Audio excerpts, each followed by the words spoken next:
Good morning, good afternoon, good evening, wherever you are watching or listening around the world. Welcome to the latest in our series this year, looking at the 12 most influential people in EVs, energy, and the surrounding world. Hey, Nick, what number are we up to now? Is Ian number 6 or 7?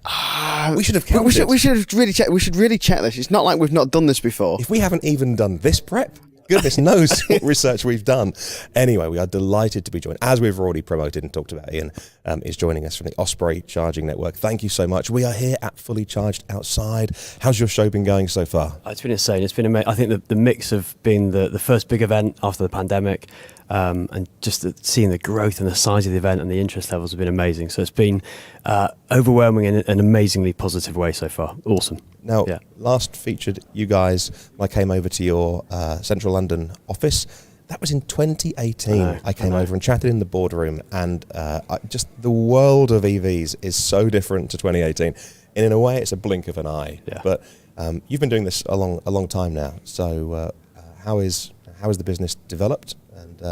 And for anyone tuning in from around the world, this is a global show. Tell us a little bit about Osprey. Yeah, great. Okay, so again, thank you for having me. It's great to be here with you both. So Osprey is a public charging network. So we play in the space of getting people charged on the road as opposed to home charging or workplace charging. When we met last time and when you met with the team, 2018, I think we had 7 sites. But even then, we were one of the kind of top 10 charging networks because it was that early in the rollout. So, of course, at that point, Investec had invested in the business, which was great. So I came in then to build the delivery team. We then formed this amazing partnership we've had with Marston's. And obviously, since then, we've now rolled out over 100 charging sites with them across the UK. But that is a big investment. So as fantastic as all the money from Investec was, it was nowhere near enough to really build the vision we have. So we then went and raised £35 million in 2019 in the summer. And that kind of kicked us on to where we are today in terms of the size of the business and the network.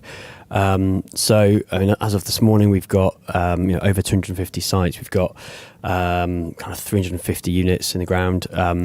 And more and more going in, and I feel as if one of the achievements we've had is that in terms of the scale of the network, we've grown to be one of the 5th biggest nationwide networks, which is great, and that took a lot of hard work. But more important than that is the rankings you're seeing from the likes of ZapMap and Whatcar, where if you take Tesla out the picture, we've been consistently ranked in the top 2 now for customer satisfaction.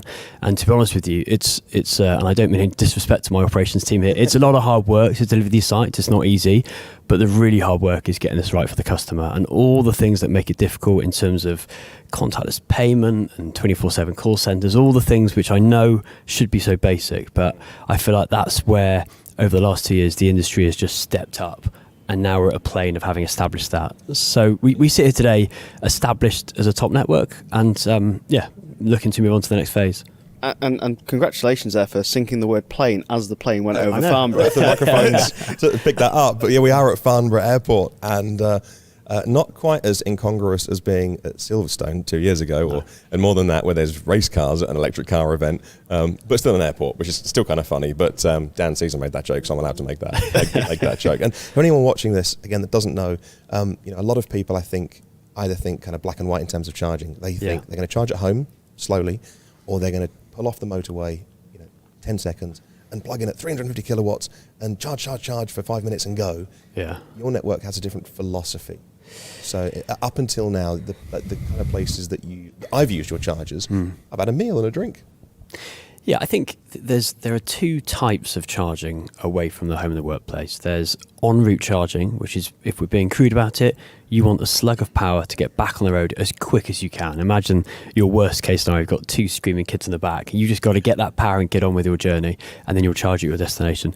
The other type is where you're charging whilst you're doing something else, so stopping for lunch, which is why, again, the Marston's rollout has been fantastic for that. But we've also got loads of chargers with local authorities in town centre car parks whilst people are shopping and going around their day, and again, retail parks. So from that perspective, charging your EV becomes more convenient than it used to be to refuel your ICE vehicle, because you're not going out of your way to charge. So there are 2 types of site: destination charging, and there the charging rate has to match the time you want to dwell at the site.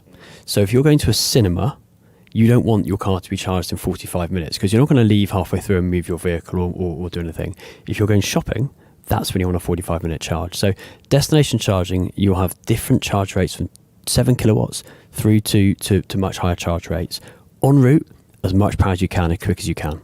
Yeah, and my wife is really happy that you fitted them at pubs because, trying to get me out of a pub, 45 minutes for her is perfect. It's an interesting thing, isn't it? So the hotel we used last night, we booked it because it had charging. Yeah. Didn't need it. I knew I could get here and home again, just about.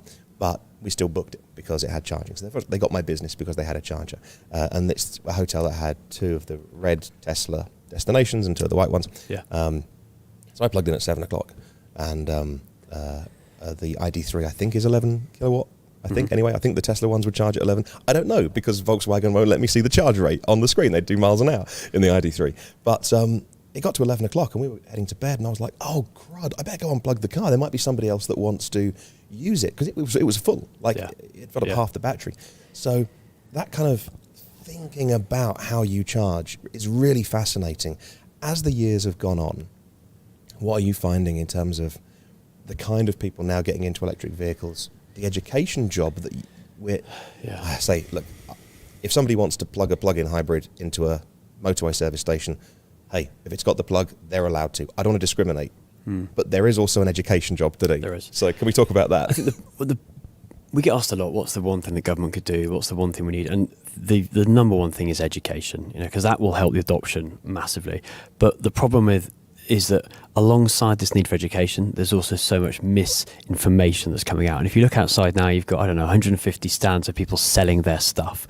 And of course, if you're selling a 7 kilowatt charger, you're going to tell the retail park that they should have 7 kilowatt chargers. If you're selling 350s, you're going to say 350s best. And that's the problem right now, is there's not a lot of understanding over charge rates. And again, let's say the hotel does install 350 kilowatt chargers. How many people here can charge at 350 kilowatts? None.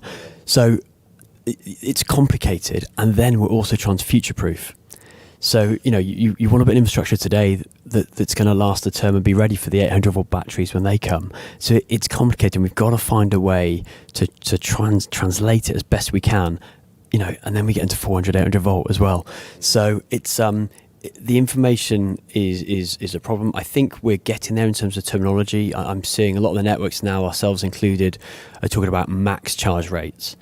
And therefore, people are not overselling or misleading drivers, but people will start to understand if they have an 800-volt vehicle or if they have an e-tron or something that can take 150 or 125, you could enjoy a charge rate up to. But we need to be clear that not everyone's going to roll up and charge at 150, 350, even 100. It's something we have to get better at doing. Yeah, and I also think it's one thing that people need to understand, that, as you said before, we don't actually need to charge at those rates. No. It makes a lot of sense on a motorway network or near motorway networks or busy A roads.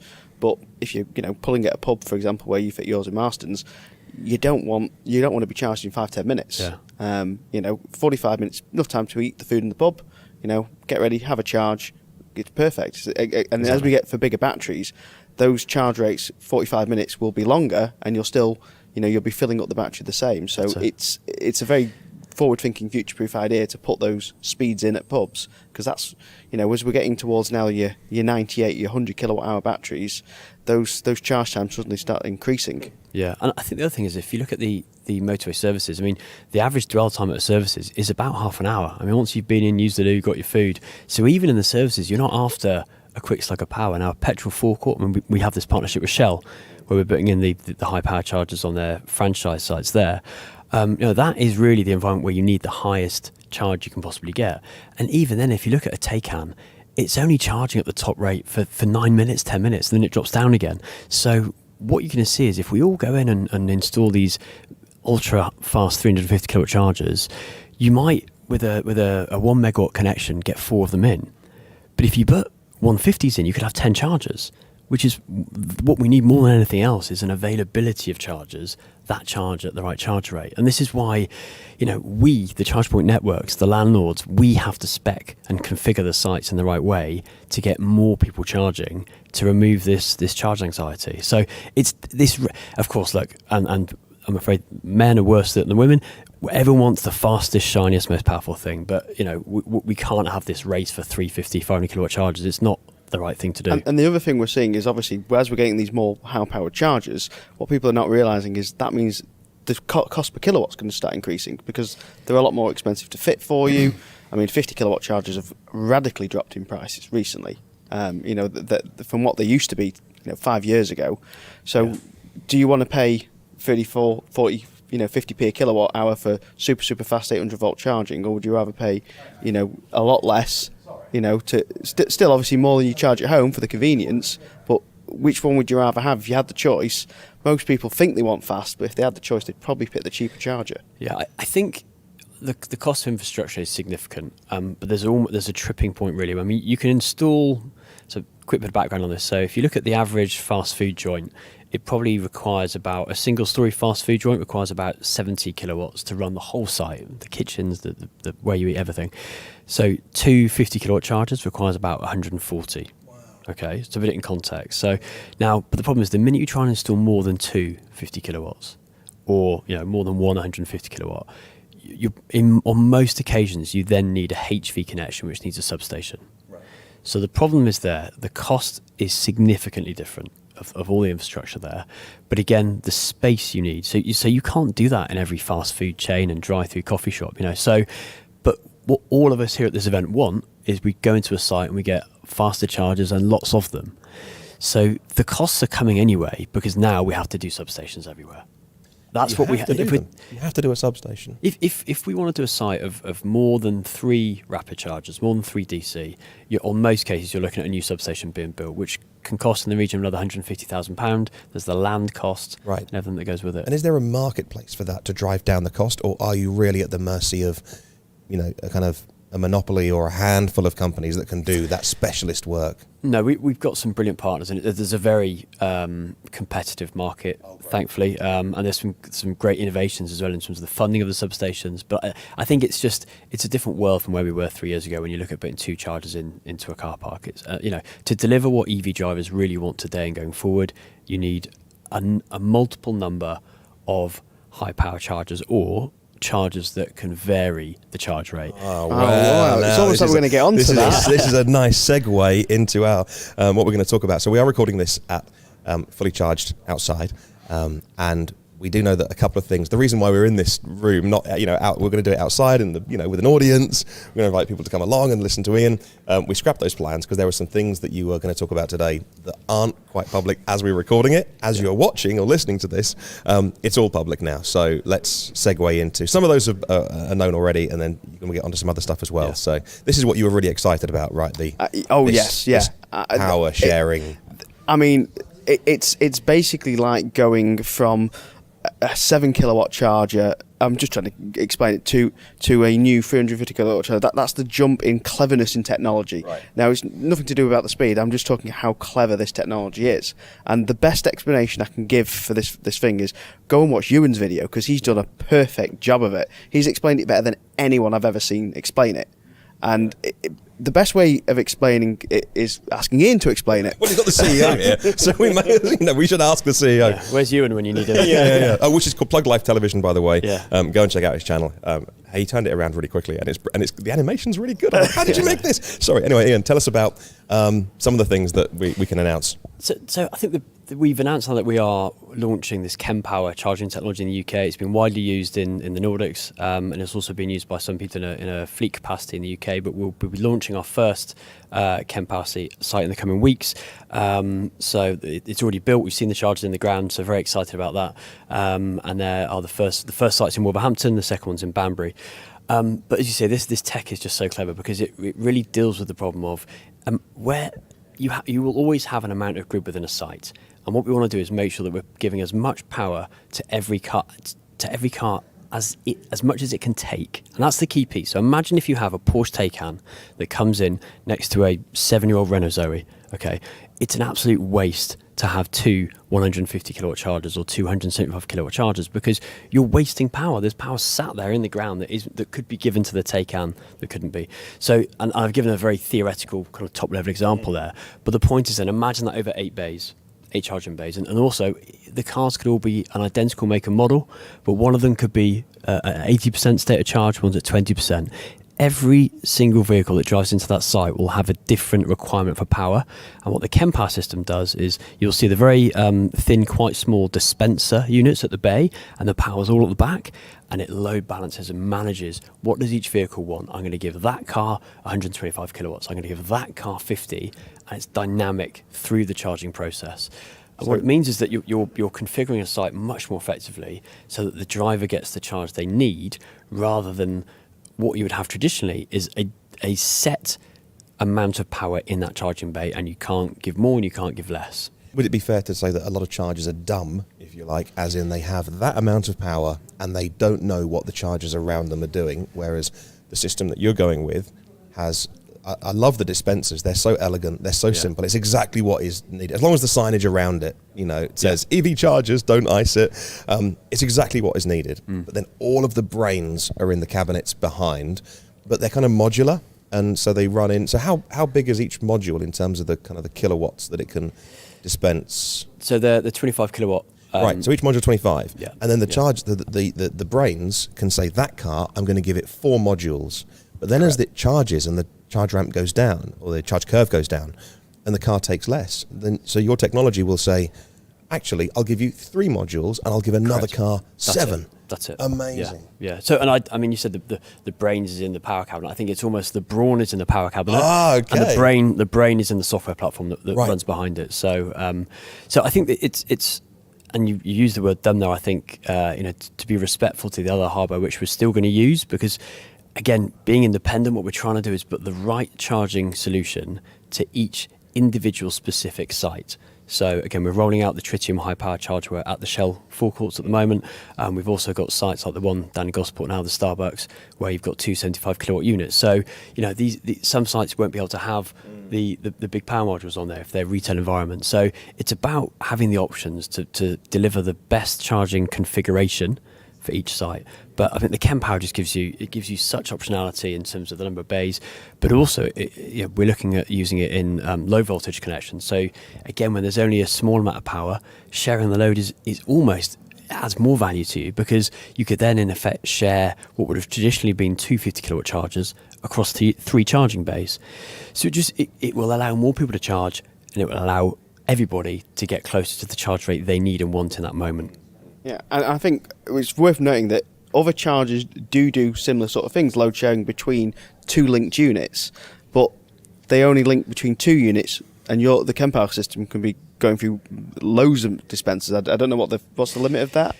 The limit is, so at the moment you can put 400 kilowatts of power into the power cabinet, and then you can dedicate that to certain bays. Obviously, you need to upgrade the cabling to deliver that to a bay as the market develops. But I think you're right. There's hardware out there today that can do it. I think we've all been very lucky up until now, for those of us that were early adopters, because it was quite unlikely you turn up to a site that was full. And therefore, on many of those hardware units that could share the power between them, if the bay next to you was empty, you could take their power. Great, and you might charge up, I think in most cases, to 80 kilowatts. Nowadays, these sites are getting fuller by the day, and in most cases, you're only going to get the 50 or the 62.5 kilowatts that hardware could offer you.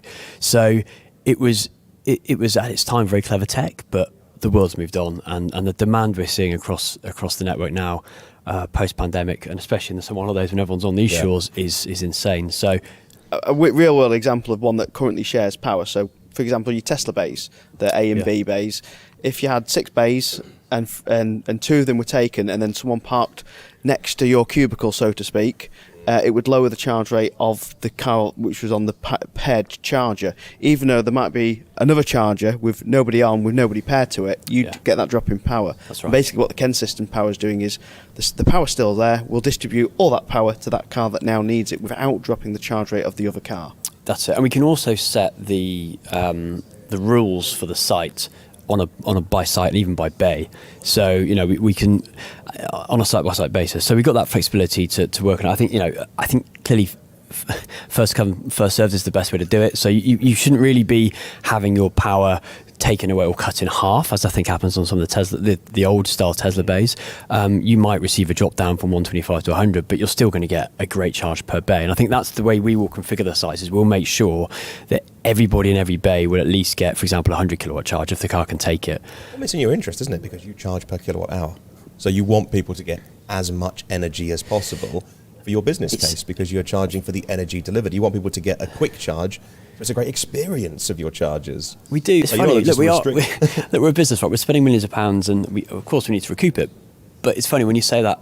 At the moment where we are, that's not where we're having the battle, is trying to force kilowatts on people. It's how do I make you choose to put into my site rather than the GridServe site, the InstaVolt site, the BP, and that's the great thing is you walk around today and I think four of us, we've each got our latest charging technology on the stand, right? And the innovation, the way we're all now driving each other on to have the latest, greatest chargers, that is brilliant. It means the driver wins all the time, right? So I need the best tech and the best amenities and the best site layout to make you turn left into my site and not right into their site. And that's so fascinating, because the people that we've talked to, I've talked to Toddington, it wasn't on this strand, but I did it for the podcast, and he's exactly the same. He's like, look, yes, we are a business. Yes, there's a bottom line, but ultimately, I want to see EVs win, and the customer comes first. And so many charging companies, they've been around like yours for a long time, through the bad times and the good, when there were very little infrastructure, have that philosophy of, look, let's get it right first. Let's make the experience right for people. What have you seen in terms of the KemPower usage elsewhere, the Nordics? So we saw the Björn Newland video, which a lot of people have. And I've had people sending that to me for amazing. So for the last year and a half, while we've been working with KemPower, I've had so many customers saying, "Have you seen this video? You need to get these things in." And we haven't been able to say anything. So that's I think why the announcement was met with such delight last week, because like, oh, you have been listening to us, Osprey. I mean, one of the reasons why I suggested to Martyn that we pick you as one of our top 12 is, out of all the other charging companies, you're the only network that's not tied themselves just to one brand of charger. You did mention that, yeah. It's like you've been. I think we're. It's interesting, we compete actively with our peers in the charging network space, and we all have things we're stronger on. We're not BP, we're not Shell, we don't have the balance sheet, and we're not spending the money these guys could spend, but we're independent. And this is all we do, and I think that means we can flex and change shape and change direction quickly, which is great. So look, as I say, we've got over 200 circuit control units on the ground. We've got tritium going in now, both 75 and 175, and now KemPower. And we'll keep bringing on different hardware to suit the site properly. What is it about the KemPower stuff that works with the apps as well? Because we saw that in the video. So the actual dispenser, very simple, very sleek, very elegant, small display, but you can aim your phone at it. At the QR code, But then take with you all of that. If you want to nerd out, and many of us do, you can take it kind of with you and look at your phone and see if you're having a meal, when do I need to go unplug, or how does that work? It's a funny thing, isn't it? Because at Charging Networks, we almost can't win on this point, because we get the credit, as we should do, for rolling out contactless everywhere. And then when we try and bring in app-based tech, we get shouted at. Well, no, we don't want apps. We've told you, just leave it contactless. So again, yes, this is an optional thing, should people wish to use this. And by scanning the QR code, you can then watch the charge rate and the progress of the session through this clever KemPower back office system. So in time, of course, we'll bring that into the Osprey app, but we want people to be able to enjoy it from the start.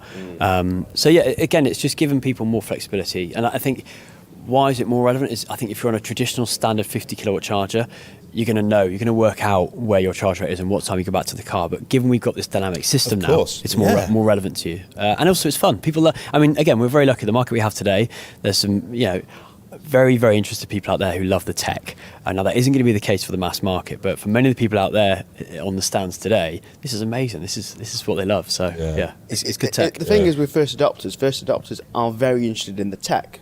A lot of first adopters are, and there'll be probably people who will just buy an EV just based on the fact that they want to see the data, the tech. So you'll probably encourage people to buy an EV and pull into the chargers just so they can see the car charge up. One thing I do want to say about the KemPower, moving away from its actual cleverness of the dispenser, is actually the hardware, the design of it, the cable design. If no one in the US of Martyn's podcast have seen it, it's one of the cleverest designs I've seen. So the cable's fed from the top. It's on a spring load, so it can basically go around anywhere part of the car. You're not dragging it on the floor. Yeah. You're not going to get it run over. So it's going to save you a ton of money if people running over cables. When we installed the first site on Tuesday, and the first picture we got sent back from site was of one of the ops team kind of walking the length of the parking bay to the end of their Tesla to say, right, look, this is brilliant. But you're right. I mean, and there's some.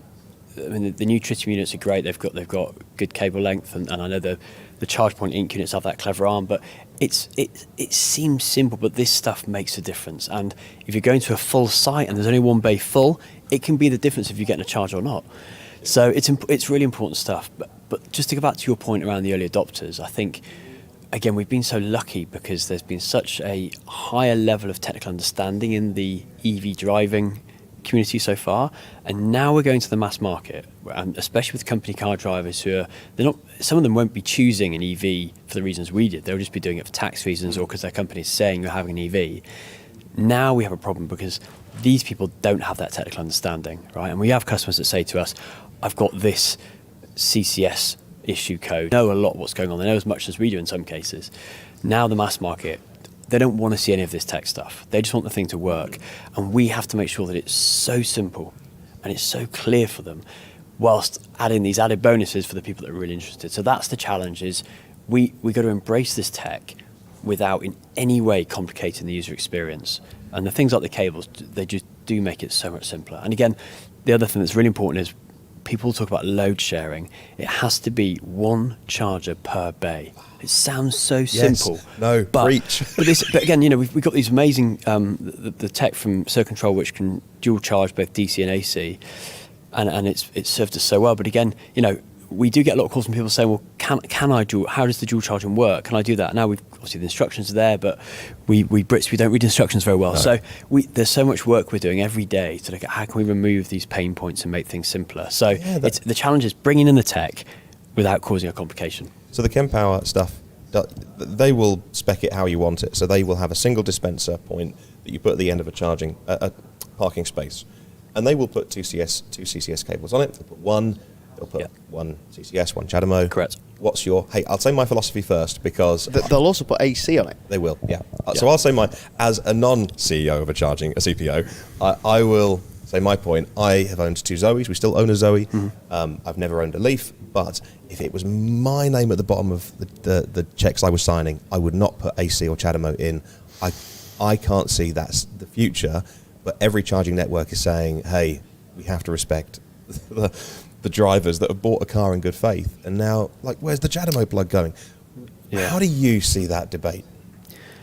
We've enjoyed some great support, for example, from the Renault Zoe Owners Club, because the Circuit Control units we have AC.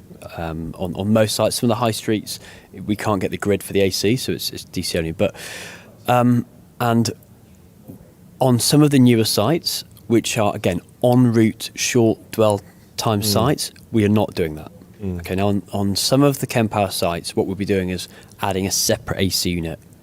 And again, if you think about a retail park where you've got a fast food chain next to a cinema, the dwell time scenario, even in one car park, can be so different. Are you here for 3 hours, or are you here for 10 minutes, right? So, but look, I think on the majority of our en route sites, you won't be seeing us putting AC charging, because the idea is of that site is that people are getting a slug of power and going. Yeah. To your CHAdeMO question, and this is a question we probably have in every board meeting every month. When do we start to make the change? So look, we track the orders every month where they're coming. I think from our perspective, what we're making sure we do with the likes of Tritium and KemPower is we know we can go back and change it after. And I think there's a lot of debate out there right now on what should the proportion be. Is it 75-25? Look, today, again, we want... imagine if you have the charger on the left has got two CCS and the charger on the right has a CHAdeMO. But if the charger on the right is being used on the CCS, that means there's no CHAdeMO on your site. Of course. Yeah. So we can't have that happening today in today's market. So you are serving those Leaf owners and those outliners. So today there is not one site we're building where any unit will be only CCS. Amazing. We will change that. There will be a moment in time where the data says now is the time to start migrating units on the site across. But again, the problem, it comes down to parking bays and people, and again, you can give all the instructions you want. If someone drives into the one CHAdeMO bay and plugs in the CCS, damn human beings. I mean, I'm gonna say from a business point of view, I'm shocked that you are putting the CHAdeMO in. Like Martyn said, the business argument now is all cars are CCS, just fit CCS, and maybe just one CHAdeMO, as a, please don't have a go at us, we fitted some CHAdeMO, we fitted an AC. You're so cynical. But But go back to my mission there, right? I want you to drive into my site and not the other site. Yeah. So today, if you look at the vehicle car park of EVs on the road, don't look at the order bank of what's coming in. Today, there's a lot of CHAdeMO customers out there. And we are in this amazing battle with the other CPOs right now for the hearts and minds of drivers. And we need, and again, every day there's someone out there who for the first time is going to use a public charging site. And I want them to come and experience how good Osprey is. So I think we're still at an early stage in this regard. We want to be the most open network. It's why we've invested so much money in building our own back office so that we can roam with whoever we want to roam with, right? So we've invested over £500,000 and we're going to spend another £500,000 in the next 6 months to build this back office to do roaming. So we want to be open to everybody. And at the moment, today, that still includes doing the CHAdeMO on the new sites. Now, just because you've fitted it with a CHAdeMO and a CCS cable, you said you might change in the future. I presume that's just a cable swap. Yes, that you're asking a non-engineer a question. We also need to change one of the boards out, but it's a simple change. If it helps, I asked one of you engineers this question yesterday. You can cut that bit in. So that's good. yes, the answer. The interesting thing is, do you put one cable per dispenser or two? How do you feel about that? In terms of... So I pulled into a oldie old little on the way up. It's a pod point, ABB unit. Yep. On Zap Map it showed it was busy, but I was like, well, I'll just pull in anyway, and we were going to get some shopping. And it was a plug-in hybrid Volvo on the AC. And I'm like, oh God, yeah, like I'm an EV nerd, and I'm like, yeah, these units can do both. And so, I thought, oh, brilliant, I'll get a charge. So I was able to plug in the ID3, and it charged on both AC and... Yeah. And as I was charging, two ladies pulled up. They'd moved over from Spain, bizarrely. They've moved to the UK, leased a car. They wanted to buy an electric car. And they're like, this is the first time we're charging. They were so excited. And they pulled into a network that means you have to download an app. They've just got a UK mobile, and they've got to download an app. I love Pod Point. And they've got to download an app and then register with an email address and then put their credit card in. And I'm like, I was going through it with them. I'm like, you've pulled into like a great network, but one which is not just tap. And then they were confused that two cars were charging. Oh my goodness, that was just one example. So should a dispenser have two cables on to imply two cars can charge on it? Because often there's a CCS and a CHAdeMO, but you can only use one of them at a time. Or is it one post, one cable coming out of it? Does that tell people one car can pull in and charge? Yeah, I think so. Was my point earlier around one charger per bay. To keep it simple, yeah. Now, again, at the moment, as we're saying, we need to give people the choice of in that bay they can either use CHAdeMO or CCS. But the point is, there's only one vehicle using that charger, right? Because the minute you try and share it across two bays, that's when things get too complicated. And also, that's when you're misleading people, saying this is a 150 kilowatt charger, and why am I only getting 50 or 75? Right. So again, one charger per bay. Excellent. Okay, so we've talked about KemPower, which we both love because it's new and it's shiny. But let's also talk about something else that is a new piece of news in terms of how you're expanding your network. Yeah, I feel like the last 2 years really has been a case of establishing the network, and I feel as if we've established ourselves in terms of customer satisfaction and the scale of the network, and now we're very lucky in the UK that we have kind of 5 networks where they're reliable, where you can access them properly, where the customer cares there. So almost as if the baseline has been set. But now it's game time. Now it's time to do this properly and to really expand the infrastructure.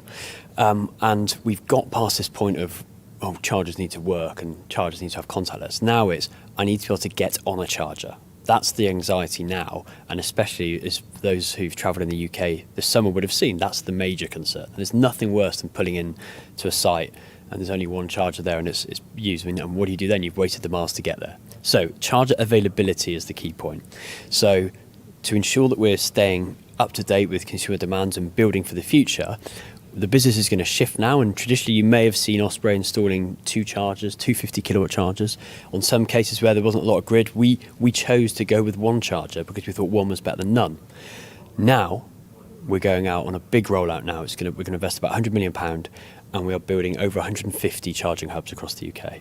And that is going to redefine what Osprey is to EV drivers. So, and again, going back to our earlier discussion, this means investing the money in building substations, and we're going to future-proof. We're going to invest in taking all the power we can so that in the future, whatever the hardware is, we've got enough power in the site to serve multiple bays with high-power chargers. And we'll have 10 sites, 10 hubs we're building in Q4. The first 2 are complete now and will be announced in September. And then we'll be building the others through Q4. So this is really showing a shift in Osprey's strategy and in the scale of what people expect. And if you look at what we've built in central London with the hub at Stratford, if you look at what Instavolt have done at Banbury, if you look at what GridServe have done at Rugby and Braintree, this is what people want. This is what they demand. It is not easy to just roll these out everywhere. You can't do them in every retail environment, but we're working with our land partners, we're securing the grid on hundreds of sites, and this is what you're going to see us building in the future. And it's what we have to do to give drivers what they need. Nick has had me this spiel many times that I think being a charge point operator is the hardest business in EV, harder than building the cars, harder than anything else, because you are dealing with the grid, the land. Yeah. Most operators don't build their own hardware. So you're No. third party are integrating it into software, and then you have humans, which are messy. I think it's just the hardest business to be in. And they never get any praise. And you never get any praise. No. Yeah, you only hear about a charge operator if they've done something wrong. And someone will whinge on Twitter. Yeah. So Yeah. you know. I was talking to Toddington and Adrian Keane yesterday, and I said it's funny because we all do get great plaudits, which we love on Twitter. But the minute there's the simplest error, everyone's straight to Twitter. And you'll see us, we all say, would you mind dropping us a DM so we can solve it? It's like, Yeah. But it's so easy to get. And look, we do still get things wrong. We are all still learning and getting, making it as best as we can out there. But you're right. It's we're in the spotlight now, and we get hit if we get it wrong, which is good. And I know that we all. I mean, it's not great for my mental health, but for the last 3 years, I have read every single Zap Chat comment. Really? Every single one. And the team, we've got 2 people in the business, and they read every single comment. And line by line, we try and work out how can we eradicate that issue from ever happening again. I spent, prior to this, I worked in renewables, built wind farms, solar farms, very similar, but as you say, no people. No people, right? No humans. So it was much easier from that regard. We're the messy, you can do all the science in the world, but then humans come along and then, they park in a charge bay at the wrong angle and they block 2 bays and you're like, oh, okay. But then you get a complaint and then it's like, oh my goodness. Yeah. So in terms of the next phase of EVs, it's interesting that your philosophy is scale. And I'm really interested in that. I know we're always being told, well, everyone charges at home. Surely that's the case. But you think scale, like big headline sites that are like almost an event to go to. Yeah, I think if you look at the fantastic site in Braintree, with the amazing facilities and the scale of it, I think what's more important is that we are building these substation-based hub sites in the critical locations. So, you will see us with the retail partners who have the space. You'll see us building these hubs of between 4 to 12 bays on their sites. But these are going to be on major A roads and near motorway junctions. I think that's the difference here. Is we've got to put this power where people need it. Okay, that isn't always possible. So what you'll see us doing now, as well as going into brownfield sites and taking over other shutdown businesses and repurposing those, and then we'll be bringing the amenities into the site. So we've had a brilliant strategy with the likes of Martyn's and others, where we've gone to where the amenities are. If that isn't the case, then we'll work on bringing the amenities in with us. But we're primarily looking at A road routes across the UK. So not off the beaten track, motorway junctions, and then where there are great retail locations, we'll be going in there again to put the substation in, and then we'll future-proof the bays. So, and I think we have the mindset that any charging hardware we put in today will be obsolete in 5 years' time. And 5 years. I mean, you look at the rate of growth. You have to accept that. So, and again, this is why when we get criticised for profiteering when the prices increase, honestly, that's so far from the truth, because whatever we put in the ground today is going to get ripped out and replaced. So we'll probably start working towards break even. Day one towards it will be in year 6. Yeah. Now, let's imagine year 11. Right? Who knows what the charging tech will be? I mean, I'll be silly now, but it could be hologram charging, whatever. The point is, we've established a site with a substation with megawatts of power, and we've established a site as a location that you can go to get a charge reliably. That's what's important today. And then we're building the network for the future. So I'm not sat here saying we're going to build huge canopies or retail environments, because that isn't what we do. Our job is to get people on the road.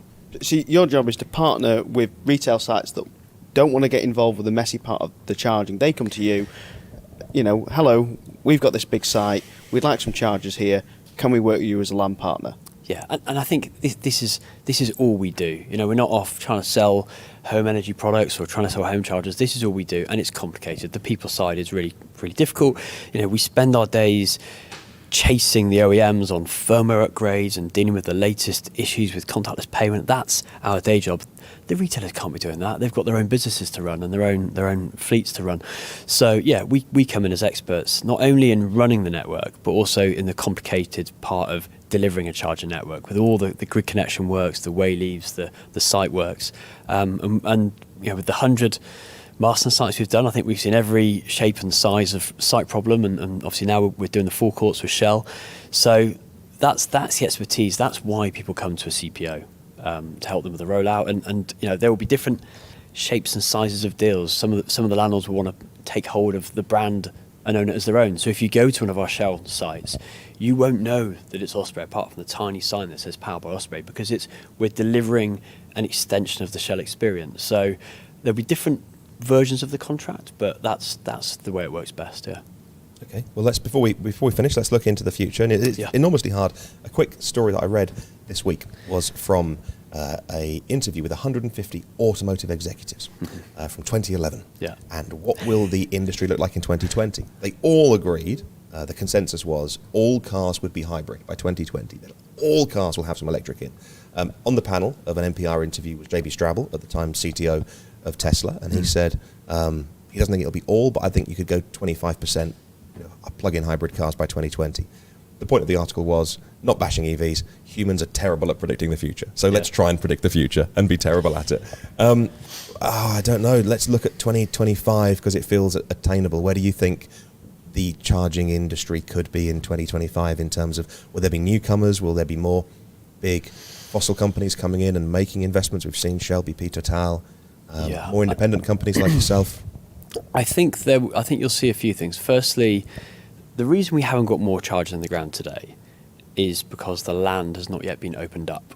And by the land, I mean retail car parks. Do we have enough land for charging? Is that not honestly, the problem? if as an example now, so there are hundreds of millions of pounds of committed capital to deploy charging across Osprey, Instavolt, GridServe, BP, Shell. It's all, the money's there, the tech is there. What we need is for the car park owners to step out and say, right, we're going to have a rollout of charging. Okay. So as an example, if every town council car park said, I'd like to do a tender, we and the other CPOs would have a great big bidding war, and the EV driver wins and the local authority wins, and every town centre gets a charging hub. That would happen. So that's my point of, we need the land to be opened up. You've got Tesco doing the rollout with Pod Point at the moment. You've got Morrison's done a great job with Genie Point at the moment, but there's so much more that can be done at the supermarkets. Imagine if every supermarket had a charging hub. Can you imagine the landscape then? It'd be amazing. So all of that land that hasn't been opened up yet will have charging eventually. All of the retail park asset owners are, in 2021, they're all running their own processes. So next year, all those sites will be built. And then you've got the roadside stuff that we and the others are building. So, I sit in a position where I can see these contracts being tendered for, so I know what's coming. It's going to be a very, very different landscape. And then there will be people who own the land that decide to do it themselves. And there'll be those that fail. And to give credit where it's due, if you look at what MFG are doing right now, it's amazing. Where they've just, in a what was clearly a massive risk to their business long term, they've just grabbed the bull by the horns, and they're now putting hubs in on the petrol forecourt. So you look at that, where they're the freeholder, and they've just gone to do it themselves. And clearly they've got the capability, and they're making it happen. And well done to them for doing it. Others will get a few sites in and think, this is madness. Let's bring in a CPO. So I think the landscape will be so different. Yeah. And it's worth mentioning that, to site owners, if the site owners are listening to this today, that I'm sure you've got data on it, but having a charging hub at a business where you do shopping or you're going increases the dwell time and the money a customer spends there. I mean, as silly as it sounds, especially if you're willing to say have chargers there which are reasonably priced or subbed by the partner, or even sometimes free chargers, people will spend more money shopping in a site than they would have spent on, just paying for a charge anyway. Yeah. It's really weird human psychology. And as a percentage as well, like we booked our hotel last night based on it had charges. I knew I didn't need to charge. I knew that if the charges were full, there'd been a heart attack. It's fine. I can just about get home. But I still booked it because it had charges. And as a percentage of my total cost for coming to fully charged, even if they'd have billed me per kilowatt, it's such a tiny percentage. It would be like, it's less than a beer in a hotel bar. So all of that data, I presume people can come to you if they're a landowner and say, tell us more about how EV drivers come here. But I think there's a bigger need actually than you set out in your point there, because to your point where you came and you didn't need a charge. But think of so we say 65% of people have home charging, but what about when they're away from home? What about when they're on holiday or business trips? There's a massive need, and over 50% of new vehicles today are fleet vehicles, they're company car vehicles. So these are the people every day burning up and down the M4 and the M1. I mean, there is a massive need for these people to stop, to have lunch, to have business meetings. And as you say, the business case there is fantastic. Brilliant. Well, I think we're just about done on our time. If people want to find out more, how can they do that? What website should they go to? Yeah, go to ospreycharging.co.uk or give one of the team a call. We'd love to come and talk to anybody. And again, we are trying to listen to all the feedback. So we are working hard on accessibility, on the hardware, on the tariffs that we run, and for those that want it, the apps and the RFID cards. So please, just any feedback is welcome, because we just want to make it the easiest experience it can be. And we've made good progress, but we're nowhere near done yet. So. Brilliant. All right, well, look, thank you so much for listening, for watching on Nick's channel, for watching on my channel, and make sure you tune in to the next one. Yeah.